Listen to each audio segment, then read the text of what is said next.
I love it. I love it. The sound of a DB60 something engine in War Thunder. It's great. I love it. Inverted V12. So good. Oh man, this gonna be good. This gonna be good.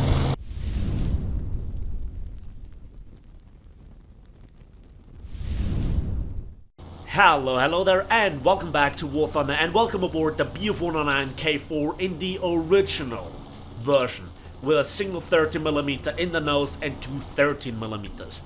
There could be better mountings with 20mm, wing mounted pods, etc., but I don't care. I wanna fly the original beast in its original configuration, and I had a blast playing this.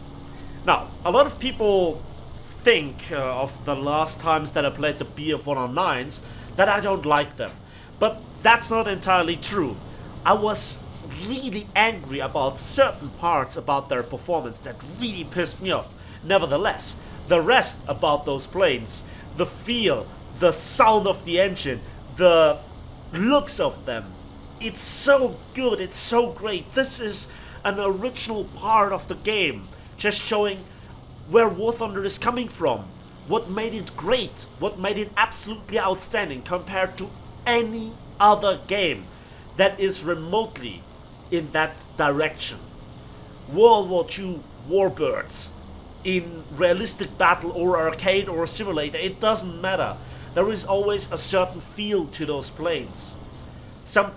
This is an art that Gaijin sadly seems to have forgotten with the new content, the new map design, the new high tier tanks and the top tier jets, etc. No, those are the original warbirds of War Thunder, and they are just fantastic, and I had a great time in them. Now, the Allied team helped here a lot by sending out single bombers flying in a straight line, then being outnumbered in the fighter department, and the rest of the fighters then go low and do ground striking, ground strafing on unimportant targets, and then go head on and just go one by one into the meat grinder that is the German furball, where there is just so much teamwork, etc., etc.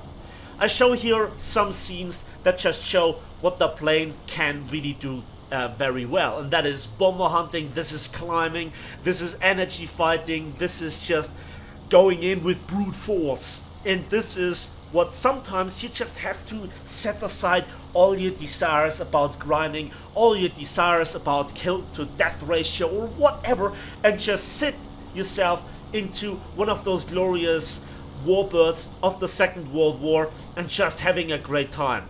And I love it. This is what makes this part of War Thunder so desirable. I could talk about for hours how realistic air battles has been neglected, etc. But no, not today. Today we are having a good time in this plane. And I also love it when it works. It is really one of those great feelings. As I said, the sound of the DB601, 605, 60 something engines in War Thunder, they just sound so good. They sounded, in my opinion, better in the very first version, but this is also still a very, very good sound. And also this German teamwork, this baiting, those critical hits. I think that the 20mm are objectively seen significantly better. The 30mm also spark, but when they just make a plane explode, when they just make a plane disappear, when they practically work, and you just throw those high explosive grapefruits at the enemy and just boom, oh, it's so good.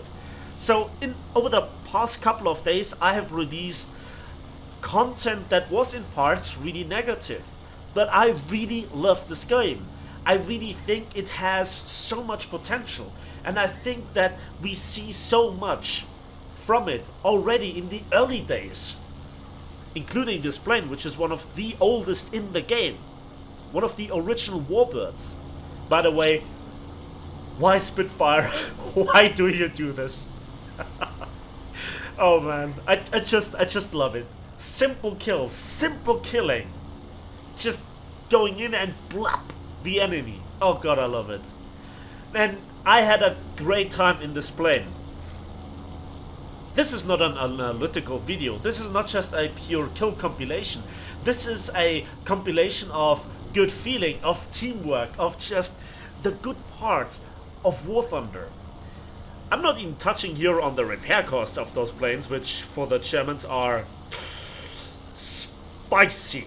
They are spicy, to be very polite here. And I can see where this is coming from the pure kill to death ratio that Gaijin sees in their statistics. But that's not always all, right? Oh, did you see that? What a kill. It's so great, and I'm just enjoying myself. I'm just having a great time in this warbird. Performance-wise, the plane is not really that maneuverable. It's not really that great in top speed or in acceleration or in energy retention. It is a little bit of a sick design if you look at the history, and I think that Gaijin has managed to introduce it in a certain way. But still, when you make it work, oh, is it good? Oh boy, is it good. I love it. And as you can see here, I have somebody on my tail, and I tried just some defensive flying, and I fly towards my teammates. And there you can see he is already popping the smoke, and that's a sign of, we get this guy, boy, we get this guy. And there you can see the lack of maneuverability, the lack of just turning around. I'm deeply convinced that I have better maneuverability in a Ju-288. But you still can make those maneuvers, you still can bait the enemies. And while in a direct objective comparison, this is a bad sign that you need to use this tactic. But subjectively seen, when that works, when you outplay somebody in a better plane, that's the sweetest thing that there is. Yes, I know my aim is bad. Oh, just boom, just dead. Go away, comrade. Yeah, I just love it. And I think many people ask themselves, why am I still playing War Thunder? Why am I, after 6 years, not done with this game? Despite all its flaws, despite all the negativity that I share in my videos, naval forces, tanks, high tier, blah blah blah. It's because there is still this portion of absolute awesomeness in the game. And this is where I just can't let it go like that. I've played so many matches, and still there is this portion in the game that just keeps you absolutely hooked. And as I said, sadly Gaijin seems to have forgotten this art of making something absolutely addictive, something that works. And yes, there is the sweet taste of success. But there is more behind that. There is the feeling, there is the feedback that you get from the plane. It's not just a bunch of pixels that you just shove across the screen. No, there is feel behind it. There is... I'm lost for words here. There is a certain portion of something in there that you really can't describe. Even in German, I don't have the vocabulary for this. I don't have the real words for this. And I think this is perfect imperfection. This is just absolutely great. And to just outplay the enemies, to work together with your team, to have the success is, yes, one part, but to give it a good feeling is so difficult. And yet Gaijin managed to do this in the early days. 6 years later, and they just deliver trash, sadly. Gaijin, look at this. Look at this and tell me why this is not good enough for you anymore. Why you need to insist of new age bullshit. Quite literally. Oh, this turnaround, this outplaying, robbing him of the energy, just revving him down with the machine guns. Trying to keep up. That was bad. Nearly team killed here somebody. Yeah, that's the danger. And still, we do this vertical and horizontal fight mixture up, this energy fighting, this dog fighting, this just boom and zoom tactics, all mixed up, going fluidly into each other, just situation awareness, good aim. Oh, just so beautiful when it works. Again, Perfect imperfection. Oh, that teamwork. Oh, so sweet. So sweet, I can't get enough of it. This is why I'm still playing War Thunder. Again, objectively speaking, the plane is trash. The plane is one of the worst in terms of handling and its battle rating, in terms of armament, etc. But when you make it work, the sheer look of it, the 3D model, and the camouflage, the look of it of being something that got developed in the Second World War and steadily improved, and the story behind it with the ME 209 project being forbidden, etc., etc. There is so much history behind it, and to just simply play it in War Thunder is a strength. And to make it work once in a while is absolutely great. I absolutely forgot how I missed this, man. How I missed this. Oh, I just can't get enough.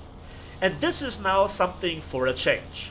I hope that you enjoyed this kind of me absolutely having a great time in this plane. Me just talking about the good stuff in War Thunder, what brought me into it, and what the game really can deliver. Because I think sometimes this gets forgotten, and just, oh, this beautiful, beautiful kill here. Well, it's a critical at first, but he's never getting out of that dive. Absolutely fantastic. Yes, it was easy, but the way that he was set up by my teammate, that he was baited. Oh, I mean, Chingle said once, as the great prophet of gaming, of YouTube gaming, the bad thing about online multiplayer gaming is that other people are playing it. But when it works, and those are now my words, when it works, it's the sweetest thing that there ever has been. And just to fly on the deck as fast as possible, trying to avoid the firing arcs of the Lancaster, etc., and then just to set up the kill shot. Ooh, yeah. Wow. Completely unloaded into him. There were many sparks. The 30mm are not completely working as well as the 20mm at the moment. I could talk about hours about the broken game mechanics, but again, here we fly in a successful game with 4 kills into the sunset. How poetic is that? How fucking awesome is this? Am I exaggerating? No, this is really what's going on inside of me when War Thunder is at its best. I hope that you enjoyed this little diversion from a usual critical or analytical part or commentary, and let me know in the comment section if you liked it, if you want to see more of this, and as usual, thanks for watching, thanks for listening. Please give this video a like if it did, subscribe if you want to see more, and please fix the game in 1.91. See you in the skies of War Thunder.